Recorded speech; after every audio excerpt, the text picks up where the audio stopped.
नमस्कार, होमबिल टीवी भारत में स्वागत है। उत्तर प्रदेश के मुख्यमंत्री योगी आदित्यनाथ ने मंगलवार को नई दिल्ली स्थित कर्तव्य भवन में केंद्रीय गृह मंत्री एवं सहकारिता मंत्री अमित शाह से शिष्टाचार भेंट की और दोनों नेताओं के बीच विभिन्न सामयिक विषयों और विकास से जुड़े मुद्दों पर चर्चा हुई। इस दौरान मुख्यमंत्री योगी ने केंद्रीय गृह मंत्री से मुलाकात कर उनका अभिवादन किया।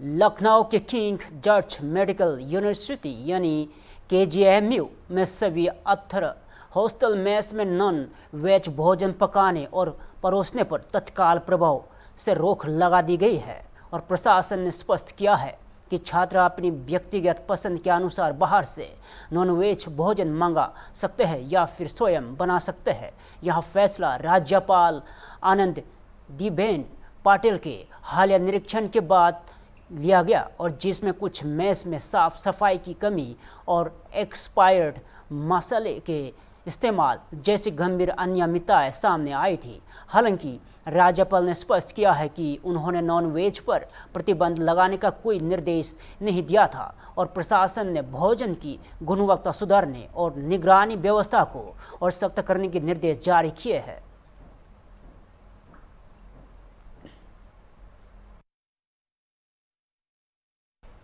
उत्तर प्रदेश के मुख्यमंत्री योगी आदित्यनाथ से बुधवार को लखनऊ स्थित उनके सरकारी आवास 5 कालिदास मार्ग पर झारखंड के पूर्व मुख्यमंत्री रघुवर दास ने शिष्टाचार भेंट की और इस दौरान दोनों नेताओं के बीच विभिन्न सामयिक विषयों पर चर्चा हुई और मुलाकात सौहार्दपूर्ण माहौल में संपन्न हुई।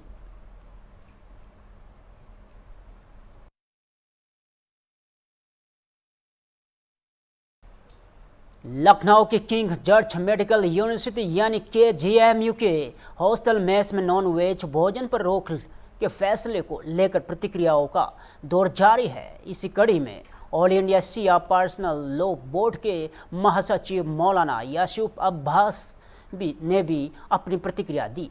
उन्होंने इस मुद्दे पर अपना पक्ष रखते हुए कहा है कि किसी भी निर्णय में सभी पक्षों की भावनाओं और छात्रों की सुविधाओं का ध्यान रखा जाना चाहिए।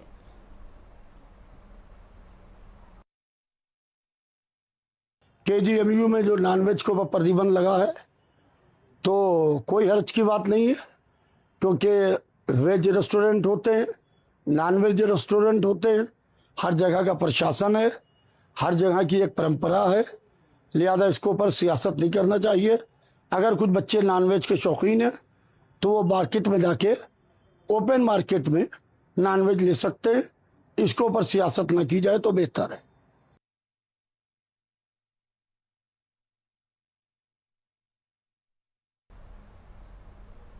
131वें संविधान संशोधन विधेयक को लेकर राजनीतिक बयानबाजी तेज हो गई है। केंद्रीय मंत्री जुएल ओराम ने परिसीमन की प्रक्रिया का समर्थन करते हुए कहा है कि यह एक संवैधानिक प्रक्रिया है और इसमें सभी राजनीतिक दलों के प्रतिनिधि शामिल होते हैं और उन्होंने कहा है कि परिसीमन कोई नई व्यवस्था नहीं है बल्कि पहले भी कई बार हो चुका है। साथ ही कांग्रेस पर निशाना साधते हुए उन्होंने आरोप लगाया कि उसका रुख देश और जनता के हित में नहीं है और उससे इसके राजनीतिक परिणाम भुगताना होंगे।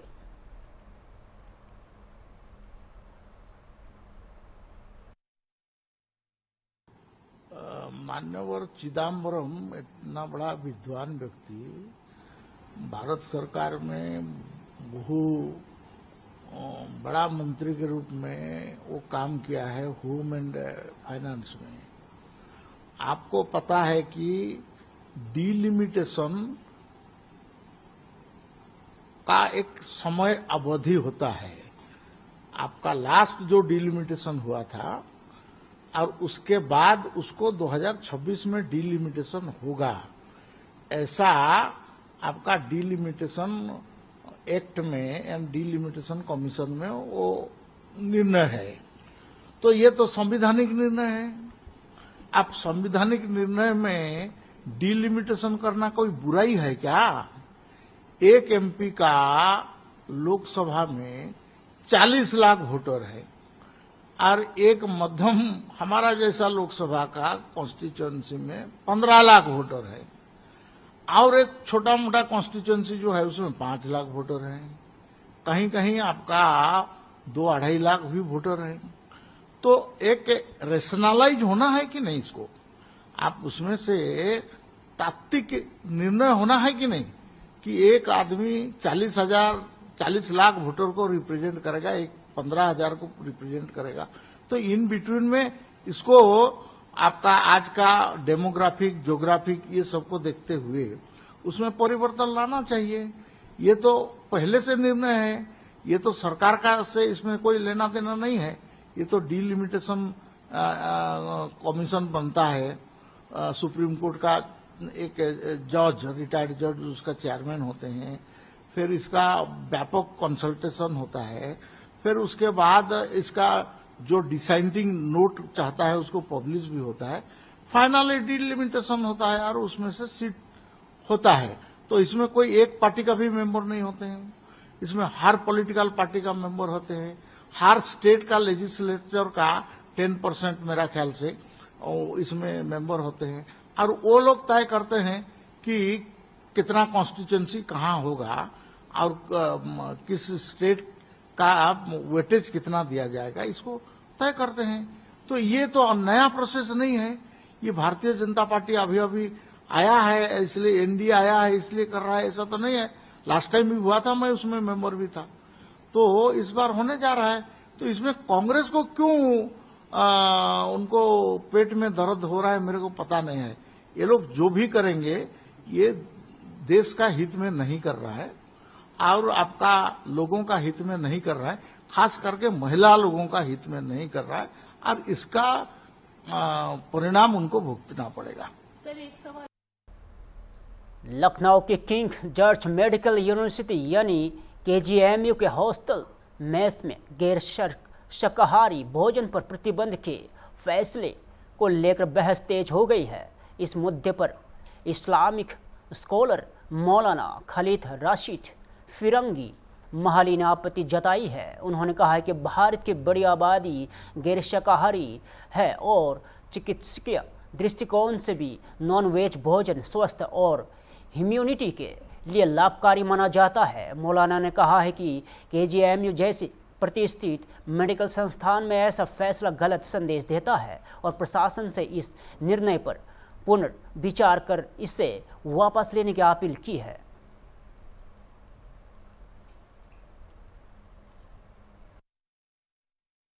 देखिए, अपने मुल्क में मोर देन 61% इंडियंस जो हैं वो नॉन वेज हैं और प्यू रिसर्च सेंटर और जितने भी रिसर्चर्स हैं सब बार बार इस बात को साबित कर चुके हैं। और जाहिर सी बात है कि नॉन वेजिटेरियन जो फूड है वो इंसानों के अपने हेल्थ के लिए फ़ायदेमंद है मेडिकल पॉइंट ऑफ व्यू से, और उससे लोगों की इम्यूनिटी भी बूस्ट होती है। और फिर इस तरीके के फ़ैसले वो भी अगर केजीएमयू जैसे प्रेस्टिजियस मेडिकल कॉलेजेस में लिए जाएंगे तो ये इससे बहुत ही गलत मैसेज जाएगा।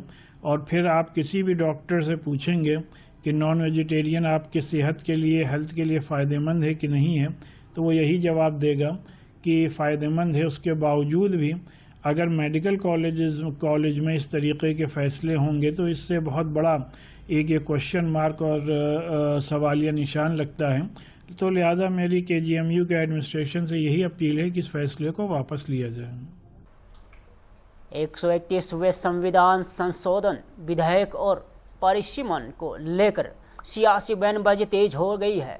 हैदराबाद में बीजेपी के प्रदेश अध्यक्ष एन रामचंद्र राव ने कांग्रेस के वरिष्ठ नेता पी चिदंबरम के बयान पर पलटवार किया और उन्होंने कहा है कि सभी राज्यों में मौजूदा सीटों में 50% की बढ़ोतरी से सभी राज्यों के साथ समान न्याय होगा। और राव ने कहा है कि परिसीमन और महिला आरक्षण दोनों साथ साथ लागू होने चाहिए ताकि महिलाओं को पर्याप्त प्रतिनिधित्व मिल सके। और उन्होंने कांग्रेस पर महिला आरक्षण के रुचि नहीं होने का आरोप भी लगाया।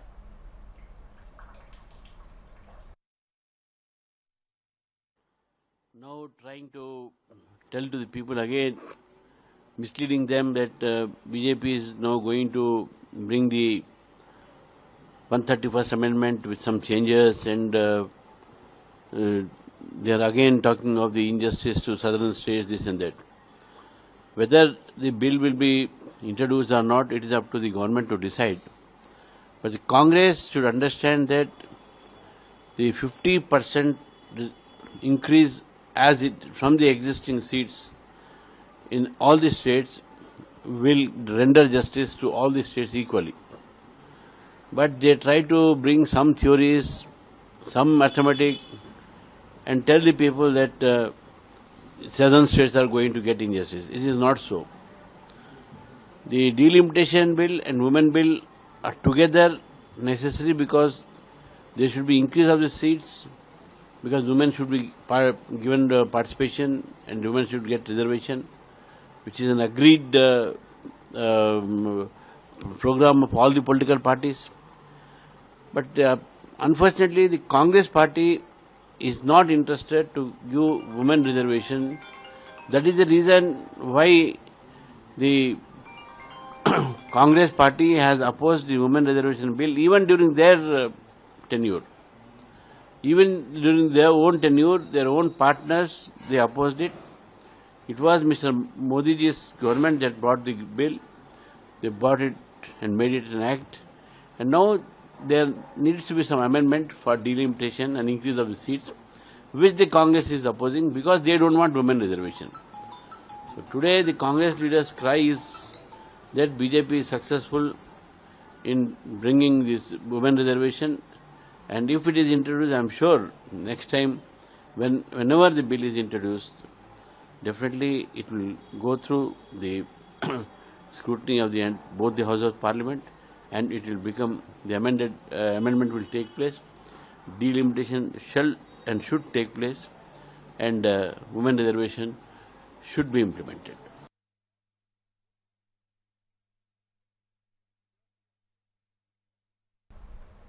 लखनऊ के केजीएमयू हॉस्टल मेस में नॉनवेज भोजन पर कथित प्रतिबंध को लेकर सियासी बयानबाजी तेज हो गई है। समाजवादी पार्टी के राष्ट्रीय प्रवक्ता फखरुल हसन चांद ने इस मुद्दे पर राज्यपाल आनंदीबेन पटेल के हालिया बयानों का जिक्र करते हुए सवाल उठाए। उन्होंने कहा कि सरकारी प्रशासन ने निर्देश मौखिक नहीं बल्कि लिखित रूप में जारी किए जाते हैं, और सपा का आरोप है कि लोगों के खान पान को लेकर इस तरह के निर्देश मनमाने हैं, और यदि विश्वविद्यालय प्रशासन इस पर अमल करता है तो यहाँ संविधान और कानून का उल्लंघन होगा।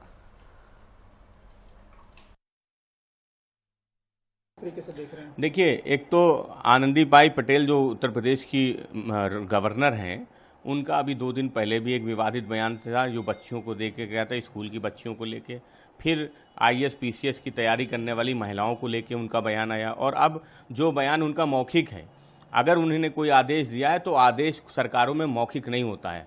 आदेश देना है तो लिखित आदेश दीजिए। और किसको किसको आदेश दीजिएगा? उत्तर प्रदेश में जो भारतीय जनता पार्टी के विधायक हैं, जो मटन पार्टी में कुर्सियां चलाते हैं, उनके लिए कोई आदेश देंगे क्या आप? और जो भारतीय जनता पार्टी के सांसद हैं, जो बंगाल जाके मच्छी और भात खाते हैं, उनके लिए कोई आदेश देंगे क्या? केवल आदेश उत्तर प्रदेश में आने के बाद आपका विचारधारा बदल जाती है, आपका एजेंडा बदल जाता है, आपको क्या खाना है क्या पीना है उस पर आदेश देना। तो ये आदेश तुगलकी फरमान है, वो तुगलकी फरमान जो लिखित नहीं है, मौखिक कहा गया है। और अगर विश्वविद्यालय प्रशासन केजीएमयू उसका पालन करता है तो समाजवादी पार्टी समझती कि संविधान का पालन नहीं हो रहा है, कानून का पालन नहीं हो रहा, मन मर्जी से विश्वविद्यालय और प्रदेश को चलाने का प्रयास हो रहा है। और समाजवादी पार्टी आनंदीबेन पटेल के पिछले 2 बयानों की और इस मौखिक बयान की भी निंदा करती है।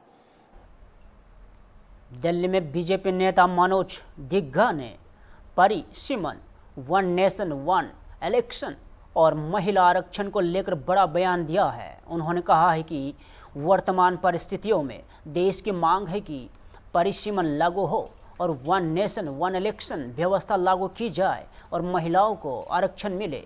और डिगा ने कहा कि प्रधानमंत्री नरेंद्र मोदी के विकसित भारत 2047 के विजन को साकार करने के लिए सभी का विकास और महिलाओं का सशक्तिकरण आवश्यक है। और उन्होंने दावा किया है कि लोग बड़ी संख्या में एनडीए से जोड़ना चाहते हैं।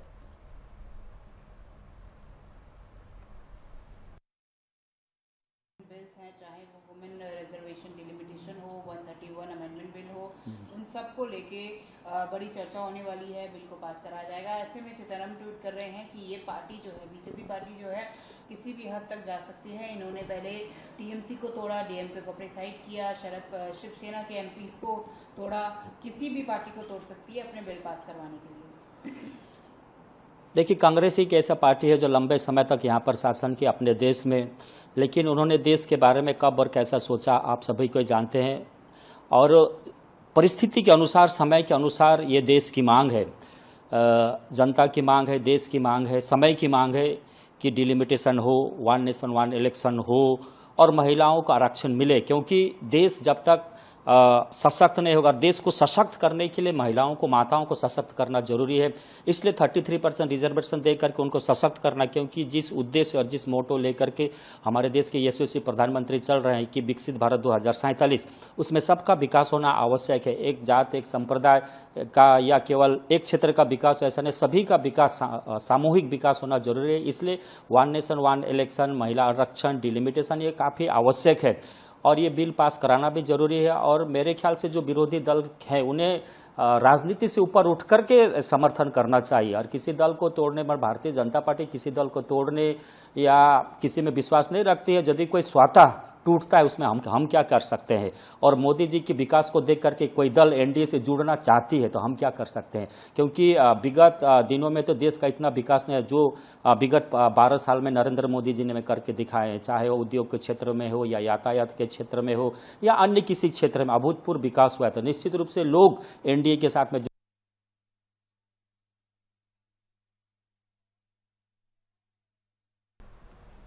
अयोध्या राम मंदिर ट्रस्ट पर लगाए गए आरोपों को लेकर चल रही चर्चा के बीच रायपुर में आध्यात्मिक गुरु स्वामी ज्ञानानंद ने प्रतिक्रिया दी है और उन्होंने कहा है कि इस विषय पर फिलहाल कुछ भी कहना उचित नहीं होगा। स्वामी ज्ञानानंद ने कहा है कि लक्ष्मी जी के 4 पुत्र बताए गए हैं, धर्म, अग्नि, राजा और चोर, और ये हर घर में रहते हैं। उन्होंने यह भी कहा है कि किसी दूसरे की संपत्ति का हरण नहीं करना चाहिए।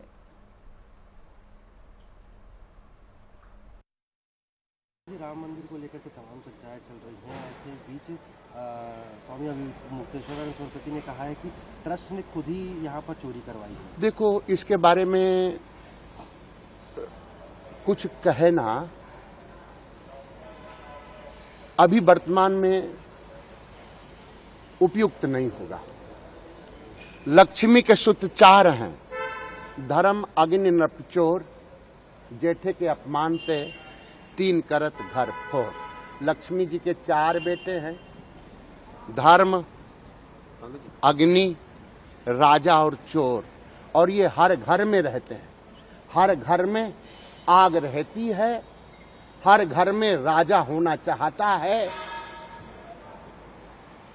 हर घर में शिशुपन में, बचपन से ही चोरी करने की, भोजन करने की रुचि के अनुसार से कुछ माँ से, पिता से, परिवार से छिपा के निगल लेने की पद्धति जन्म से ही है, पर इसके लिए संस्कार दिए गए हैं। परद्रव्येषु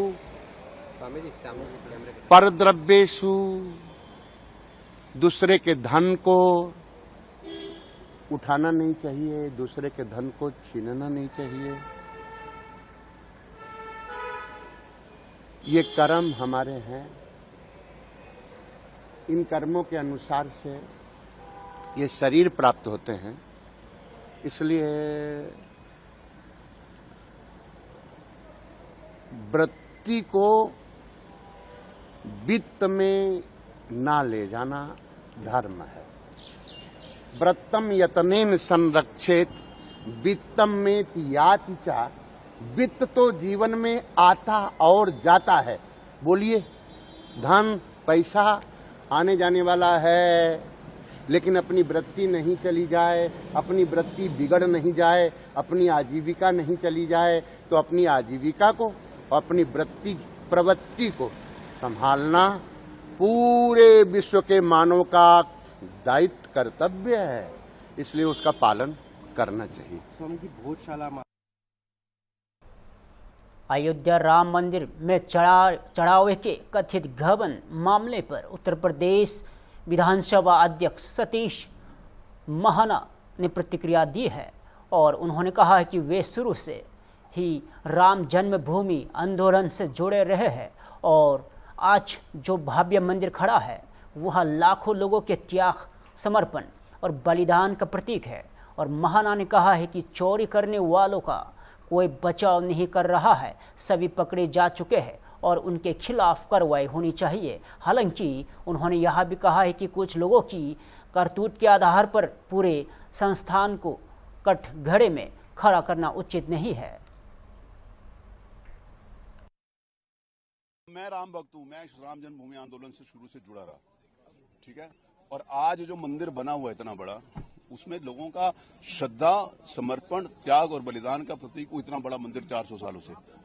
अब जिन्होंने राम मंदिर के लिए कभी जय श्री राम कहने से परहेज करते थे, जो कहते थे कि वहां मस्जिद बनी रहनी चाहिए, जो ये भी कहते थे कि वहां पर शौचालय बना दिया जाए, जिन्होंने राम मंदिर के लिए कुछ दिया नहीं, अब उन्हीं को चिंता हो रही है ना। जिन लोगों ने चोरी करी उनकी कोई पैरवी नहीं कर रहा, पकड़े गए। इंस्टीट्यूशंस के अंतर्गत, बहुत बड़े इंस्टीट्यूशंस, क्या देश में कभी किसी इंस्टीट्यूशन में, किसी क्षेत्र में, कभी कहीं संस्था में कभी कोई चोरी नहीं हुई क्या? जिन्होंने चोरी की वो पकड़े गए, उनके खिलाफ कार्रवाई होनी चाहिए, सब चाहते हैं।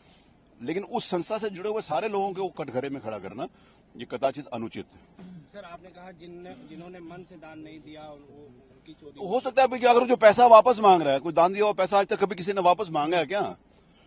कोई भी चीज किसी को दान दी हुई, जैसे हम समाज में देते हैं, किसी ने पैसा वापस मांगा है क्या?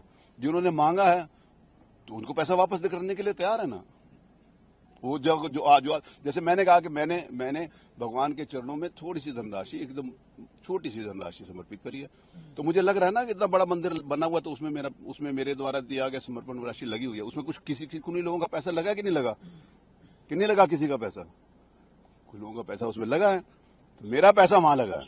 अगर किसी को वापस चाहिए, जिसको लगता है कि उसका नहीं लगा, जिसको लगता है कि उसके द्वारा पैसा दिया गया, चोरी हुई है, जो चोरी हुई है उसके ऊपर सरकार कार्रवाई कर रही है। वहां पे उन्होंने ट्रस्ट उसके खिलाफ कार्रवाई कर रही है। जो भी हो, चाहे छोटे पद से लेके बड़े पद तक कोई भी व्यक्ति हो जो उसमें इन्वॉल्व है, उसके खिलाफ कार्रवाई होनी चाहिए, ये पक्ष है। लेकिन पूरी संस्था चोर है। जिन्होंने राम जन्मभूमि आंदोलन के अंतर्गत संघर्ष किया वो सारे चोर हैं, ये बात किसी भी हालत में स्वीकार नहीं। कुछ लोग तो ट्रस्ट बंद करने की मांग कर रहे हैं। जिनको उनको क्या मतलब, वो उनको ट्रस्ट बंद करने का? छोटे बड़े वीडियो भी सामने आ रहे हैं जिन्होंने, अरे जिनको लोगों की मांग के हिसाब से होगा। मैंने कहा जिन्होंने राम मंदिर के अंतर्गत, मैंने किया, मैं लगा था ना राम मंदिर के अंदर, ये जो ट्रस्ट बंद करने का मांग कर रहे हैं, ये कौन राम जन्मभूमि के पक्ष में कौन था? वो आए ना आगे। जो राम मंदिर के पक्ष में था वो तो शुरू से चाहते थे बंद हो जाए, वो तो कभी भी नहीं चाहते थे कि राम मंदिर बने। तो जो नहीं चाहते थे वही तो आज भी वही चाह रहे हैं ना, कोई अलग आदमी कोई थोड़ी चाह रहा है।